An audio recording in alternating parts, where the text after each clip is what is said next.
Welcome to doubt study. आज मैं कोई पढ़ाई का वीडियो नहीं लाया हूँ। पढ़ाई क्यों कर रहे हैं, पढ़ाई हम लोग क्यों कर रहे हैं, उसके बारे में ये वीडियो है। हम लोग को पढ़ाने और आप लोग को पढ़ने से कुछ नहीं होगा। हम लोग को अब सरकार से सवाल पूछना ही होगा कि हम लोग को सरकारी नौकरी कब मिलेगी। इसी पर अभिनव सर ने एक अच्छी वीडियो बनाई है, उसको आज हम लोग देखेंगे। तो चलते हैं, पहले वीडियो देखते हैं, उसके बाद बात करेंगे। और अभी मैं क्लास लेने वाला था, आपको पता है रोज 9 बजे क्लास ले रहा हूँ, तो सेटअप भी नहीं चल पा रहा था। पता नहीं क्या इशू हो गया, मुझे फ्रस्ट्रेशन भी बहुत हो रही थी कि यार कब तक पढ़ाते रहे, कब तक ऐसे ये सब करते रहे, अलजेब्रा ट्रिग्नोमेट्री।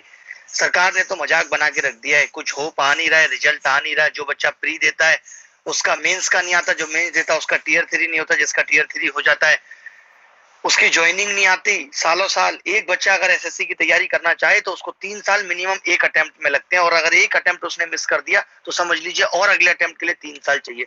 यानी कि 6 साल में मुश्किल है कि वो टीए ऑडिटर बन पाए। मतलब किस विकास की और किस देश की कल्पना हमने की थी और क्या हमें मिल रहा है। नीट जेई पे हर चैनल पे डिस्कशन हो रहा है, भाई नीट जेई का एग्जाम नहीं हो रहा, नीट जेई का एग्जाम नहीं हो रहा, बट एसएससी पे बात करने वाला कोई नहीं है। एसएससी की कोई औकात नहीं है। यूपीएससी का इंटरव्यू हो गया, रिजल्ट आ गया, बट एसएससी के लिए कोरोना है। नीट जेई का एग्जाम होगा, उसके लिए कोरोना नहीं है, बट इसके लिए कोरोना है। 2017 का केस अभी तक कोर्ट में है। मुझे तो ये पता चला था कुछ दिन पहले डिसमिस हो गया, बट अभी कल परसों ही पता चला सीबीआई से कि कोर्ट डिसमिस नहीं, केस डिसमिस नहीं हुआ है, अभी डिसीजन आना बाकी है। यानी 2017 का केस अभी तक फाइनल नहीं हुआ कि नकल हुई थी या नहीं हुई थी। ये कोर्ट डिसाइड नहीं कर पा रही। सीधा सीधा कहने का मतलब यह है कि देखिए, कोर्ट जब चाहती है तो जब डो डिसाइड कर लेती है। सुशांत सिंह राजपूत वाला केस था, कोर्ट ने 2 दिन में फैसला सुना दिया कोरोना में कि ये केस सीबीआई में होगा। सीबीआई इतनी बुरी तरीके से लगी हुई है, सबको पकड़ रही है, इतनी अच्छी बात है। मुझे तो इतना अच्छा लगा कि चलो कुछ तो हो रहा है देश में, बट शिक्षा के नाम पे कुछ नहीं होगा। एक केस अगर कोर्ट में चला गया तो वो 15 साल 16 साल खींचेगा, तब कोई डिसीजन आएगा। किसी को मतलब ही नहीं है इस बात से। बट बाकी के केस बहुत महत्वपूर्ण है। चिदंबर साहब को जेल भेजना है तो सरकार 2 दिन में ईडी उसके पीछे लगाती है, 3 दिन में तो बाबूजी जेल में होते हैं। लालू यादव को जेल भेजना है, 4 दिन केस चलता है, 5वें दिन जेल में होते हैं। आजम खां को जेल, मतलब जिसको चाहो उसको जब मर्जी भेज दो। विकास दुबे को 3 दिन में ढूंढ के पुलिस एनकाउंटर भी कर देते। सब कुछ इस देश में हो जाता है जो होना चाहता है, बट शिक्षा के नाम पे कुछ नहीं होगा। कोई रिजल्ट टाइम पे नहीं आएगा। मतलब सारे सबको आईएएस ही बना दो भैया। अगर यूपीएससी इतना महत्वपूर्ण है, कितने आईएएस काम करते हैं, उनको भी तो सपोर्टिंग स्टाफ चाहिए, नहीं चाहिए? उनको भी इंस्पेक्टर्स चाहिए, उनको भी सुपरडेंट चाहिए, उनको भी ऑडिट ऑफिसर चाहिए। इन सब के लिए जरूरी है या नहीं है एसएससी पे भी ध्यान देना, बट कोई ध्यान नहीं है सरकार का। नीट जेई पे चल रहा है पेपर। कमाल की बात है, नीट जेई का भी पेपर पे अगर मैं अपना व्यू दूं तो ये कहूंगा कि बिल्कुल नहीं होना चाहिए एग्जाम अभी। एक तरफ तो आप कह रहे हो कि कोरोना तो चलता ही रहेगा, कोरोना अब खत्म नहीं होगा, बहुत लंबी लड़ाई है। जब लंबी लड़ाई है तो आप नीट जेई का एग्जाम दिला के क्या कर लोगे? मान लेते रिजल्ट आ भी गया, कॉलेज यूनिवर्सिटी तो आप खोल नहीं रहे, तो उस रिजल्ट आने का फायदा क्या होगा? आपको मालूम है कि पेपर कितने प्रेशर में होता है, कितनी फटती है पेपर देने में? सोचा है कभी आपने? पता है आपको? और एक बच्चा घर से पेपर देने जाएगा ये डर के कि मुझे कोरोना ना हो जाए, उधर से मैं कोरोना ना ले आऊं।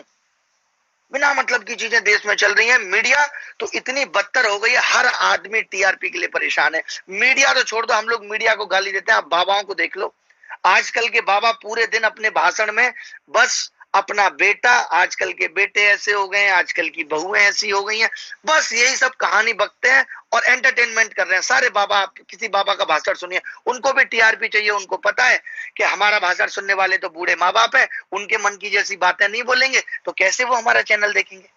हर हाल है उनके लिए सरकार नहीं। बच्चे का भी इंटरेस्ट कब तक आप डेवलप करोगे? होगा ही नहीं डेवलप।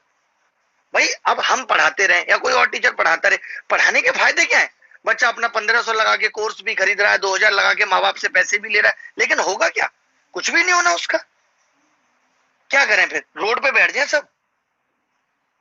सरकार ने तो हद मचा दी। अब 2018 में कितने लोगों को मैं पर्सनली जानता हूं जिन्होंने बेचारों ने तैयारियां छोड़ दी, जिनके 2019 में 170 नंबर आ रहे हैं, उन्होंने तैयारी छोड़ दी। क्यों? क्योंकि वो 2018 के रिजल्ट से परेशान है। एक तरफ उनको डर है यूएफएम लग जाएगा, यूएफएम से सरकार हमें बाहर कर देगी।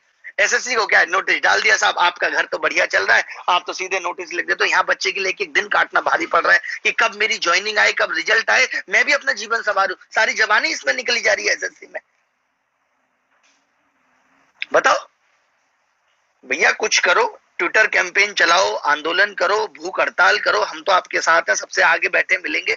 कुछ सोचना पड़ेगा इस देश के युवा को ही, चाहे आप यूपी पीसीएस ले लो, यूपी पुलिस ले लो, कांस्टेबल ले लो, या तो धांधली है या पेपर लेट होगा। ये इतना परेशान कर देंगे बच्चे को कि बच्चा मजबूर हो जाएगा करप्शन करने पे। अब आप उसको नौकरी देंगे नहीं, खर्चा उसका चलेगा नहीं, क्या करेगा साहब वो? या तो पैसे देके सिलेक्शन, बच्चे को तो मजबूरी में करप्शन को बढ़ावा देना पड़ रहा है, करे तो करे क्या? वो ऑप्शन नहीं है उसके पास।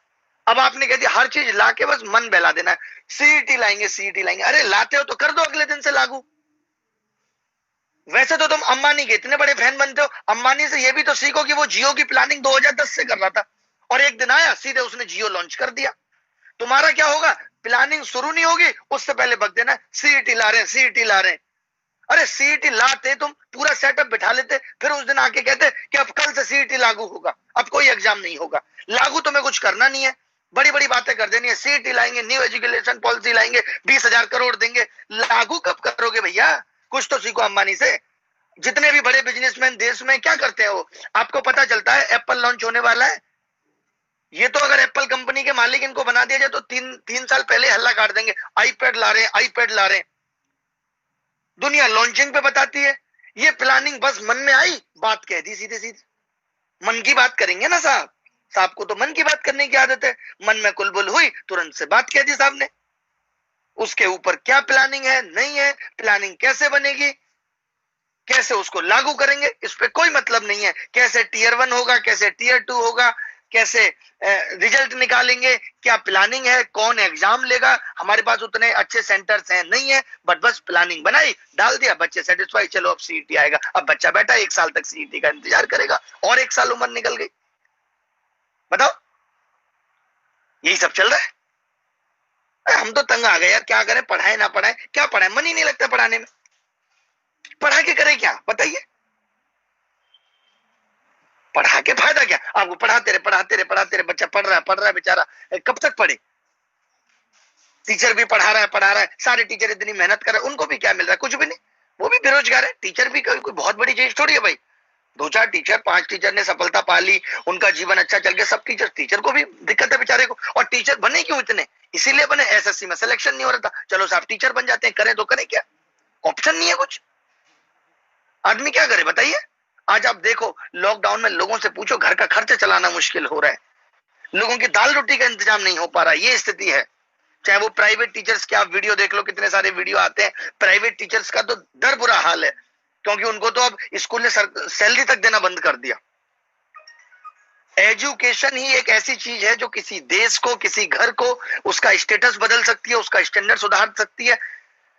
एजुकेशन, और एजुकेशन में ही हम सबसे पीछे हैं। हम देश को आगे नहीं ले जा रहे भैया, हम देश को बहुत पीछे ले जा रहे हैं, और ये देश इसी तरीके से चलता रहा तो डूब जाएगा। हम लोग तो ऐस उगट लिए, हमारे आगे आने वाली पीढ़ियां और ज्यादा परेशानी रहेंगी। देखिए ये हमारे पूर्वज हमें छोड़ के गए, ये हो गया कुछ नहीं, हाथ में फ्रैक्चर हो गया था, बताया था मैंने आपको, हाथ में फ्रैक्चर हो गया। तो भैया सरकार से बड़ी विनती है, इस वीडियो को ज्यादा से ज्यादा लोगों तक पहुंचाओ कि हमारे साथ इतनी नाइंसाफी ना करे। ये युवा जिस दिन फटेगा ना तो छातियां फाड़ देगा, मैं बता रहा हूं। अभी तो बहुत सब्र करके बैठे हैं, बहुत सब्र करके, मजाक बना के रख दिया। एसएससी को जब मर्जी होता है नोटिफिकेशन डाल दे, उसको लगता है जैसे आप ट्विटर कैंपेन चलाओगे, आप बोलोगे हम हंगर स्ट्राइक करने जा रहे हैं, एसएससी को पता चलता है अच्छा हंगर स्ट्राइक, तो एक नोटिस देके, अब ये बहुत अच्छा तरीका ढूंढ लिया है कि एक नोटिस देके डाल देंगे, अच्छा ये हम तब करेंगे। अरे ये लीलावती कलावती की सत्यनारायण व्रत की कथा है, ऐसा होगा तब ये करेंगे, वैसा होगा तब ये करेंगे। अरे आपने टीयर 1 लिया, टीयर 2 लिया, सीधे रिजल्ट निकालो। तरह तरह के बहाने क्यों करो? रिजल्ट में क्या कोविड रोक रहा है आपको? कोरोना का रिजल्ट से क्या लेना देना है? ये तो वर्क फ्रॉम होम हो रहा है और आप रिजल्ट बना चुके हो, आपको निकालने में क्या तकलीफ है? अच्छा वो आपको यूएफएम से बच्चों को बाहर भी तो करना है, बड़ा दिमाग लगेगा ना इसमें तो। हाँ देशद्रोही, हाँ लगेंगे देशद्रोही, तो लगने दो, कुछ लोग आपको देशद्रोही कहेंगे, कह दो देशद्रोही का। हमने देश के बारे में कुछ बोला है? हम तो देश की भलाई के बारे में बोल रहे हैं। हम तो ये बोल रहे हैं कि इस देश के युवा के लिए कुछ करो ताकि ये देश आगे जाए। हम इस देश की भलाई के बारे में बोल रहे हैं कि युवाओं के बारे में भी सोचो। 40 लाख लोग एसएससी का पेपर दे रहे, 40 लाख 50 लाख लोग, इनके भविष्य से क्यों खेल रहे हो भैया? वैकेंसी तुम बढ़ा नहीं रहे, अब तुमने सीईटी कर दिया, बैंक रेलवे सबको कंबाइंड कर दोगे, उसके बाद क्या कहोगे? अब 4000 वैकेंसी है, अब बच्चे को 4000 भी बहुत लगेंगी। सीईटी कह देते तो ये भी कह देते सबकी वैकेंसी कंबाइन करके 50,000 मिनिमम वैकेंसी रहेंगी। कुछ ऐसी खबर भी ला दो युवा के लिए, या उसके दिल पे ही छुरा घोंपते रहोगे? वही मैं कह रहा हूं ना, देश नहीं बिकने दूंगा बट खुद सब कुछ बेच दूंगा। आईआईटी बेच दूंगा, ये बेच दूंगा, वो बेच दूंगा, ये प्राइवेटाइजेशन कर दूंगा। कुछ कंडीशन भी रख दो, प्राइवेटाइजेशन होगी तो इतने लोगों को नौकरी देनी पड़ेगी और सरकारी नौकरी की तरह नौकरी देनी पड़ेगी। कुछ ये सब भी कर लो, ये सब भी सोच लो। मजाक बना के रख दिया। करें हम लोग, क्या करें? अब हम लोग भी युवा में ही आते हैं। सरकारी नौकरी में मजा नहीं आया था तभी यहाँ आए थे। अब बोलो तो साहब पढ़ाना भी बंद कर देते हैं, बताइए क्या करें? हम भी वो तिरंगा पकड़ लेते हैं, कमल का फूल, और उसको जगह जगह घुमाते हैं कि साहब का प्रचार कर रहे हैं, बिहार में साहब को चुनाव जीतना है। बताइए, एलईडी चिपकवा देते हैं आपकी, हम भी जाके वहां यही सब कर ले। इसी में काम दे दो हमको, तो युवा को इसी में काम दे दो अपने यहाँ। आपको तो इतनी फंडिंग आ रही है, इसी में काम दे दो। हद बना के रख दिया, बच्चों के साथ मजाक बना के रख दिया, जिंदगी झंड कर दिया बच्चों की। कुछ नहीं मिल रहा बच्चों को, कुछ भी नहीं मिल रहा है।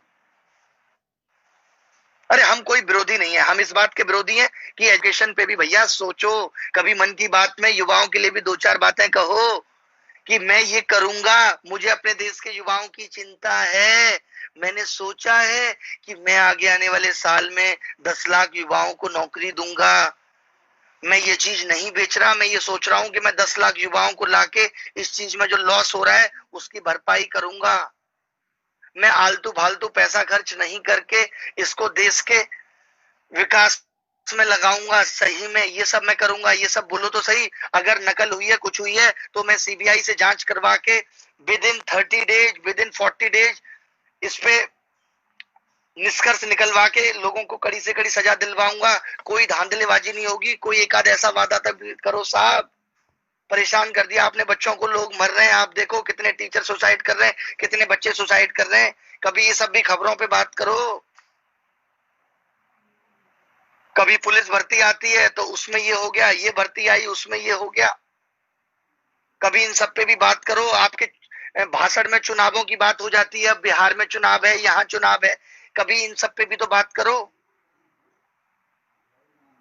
इन्हीं सब ने तो आपको वहां पहुंचाया है जिता के। अरे क्यों ना बोलने खिलाफ यार, कोई हम पार्टी के खिलाफ थोड़ी, हमको क्या मतलब है, तुम जो मर्जी करो, बट वैकेंसी निकालो। और वैकेंसी जो निकाली है, वैकेंसी को गोली मारो मत निकालो। कम से कम जो निकाली है उनको तो ठीक तरीके से भरो, उन पे तो मजाक मत करो। बच्चे का सब्र टूट रहा है भैया। आप ही खुद देखो, आपका चुनाव 3 साल तक करवाए, आपका पहले दिन का जोश, तो 3 साल बाद आपको पता चले रिजल्ट आएगा मेरे चुनाव का, आपको कितना जोश रहेगा कैंपेनिंग का। ये पढ़ाई भी तो एक कैंपेनिंग की तरह है कि बच्चा अपने आप को कैसे कंसिस्टेंटली पढ़ाई में रखे, क्या सोच के, क्या मोटिवेशन है कि 3 साल बाद भी उसका रिजल्ट आ जाएगा ठीक ठीक। ये तो उसे भरोसा ही नहीं है। सोचो, बिना भरोसे के आप उसको 3 साल मेहनत करवा रहे हो। आप क्या देखना चाहते हो इस युवा में? कितना पेशेंस देखोगे आप? यार मजाक बना दिया है सीरियसली। हम तो बहुत तंग आ गए हैं, दिल से आत्मा से बहुत दुखी हैं। हमें इस बात की कोई खुशी नहीं है, हमने अपना जीवन अच्छा बना लिया, लेकिन हम जब बच्चों से बात करते हैं, आप सब जानते हैं कि मैं बच्चों से बात करता हूँ, उनके मन की बात सुनता हूँ, सब कुछ करता हूँ। सिर्फ इसीलिए सुनता हूँ कि भाई बताओ, इतना इतना परेशान है बच्चा, रोता है। पता है, बच्चे ऐसे कहते हैं सर मुझे किताब भेज दो 200 रुपए की। कितने बच्चों के आपको मैसेज देखा हूँ, सर 50 रुपए का पेटीएम कर दो, आज खाने के भी पैसे नहीं है। इतनी बुरी स्थिति है बच्चों की। क्या आपको लगता है किसी के माँ बाप उसको 50 रुपए खाने के लिए नहीं देंगे? बट नहीं जुटा पा रहे वो भी कब तक करें बच्चे के लिए? 3 साल तक उन्होंने सोचा था ठीक है 1 साल तक पैसा भेजेंगे, बच्चे का कुछ हो जाएगा, पर 3-3 साल तक कहां से माँ बाप भी करे इस लॉकडाउन में? कोई माँ बाप ऐसा तो है नहीं कि साहब सबके माँ बाप सोनिया गांधी और राजीव गांधी हैं, ऐसा तो है नहीं। सबकी किस्मत राहुल गांधी जैसी तो है नहीं, या अंबानी के बेटे जैसी है नहीं। हम सब ने तो अपनी किस्मत खुद के पेन से ही लिखनी है। अब कम वक्त पेन ही धोखा दे गया, क्या करें? कोई बात नहीं, खैर मैं यही कहूंगा फिर भी कि पढ़ाई जारी रखो, पढ़ते रहो, ठीक है। और एक दिन अपना भी वक्त आएगा और ये वक्त बदलेगा, वक्त बदलता है फिर बदलेगा, सारा जहां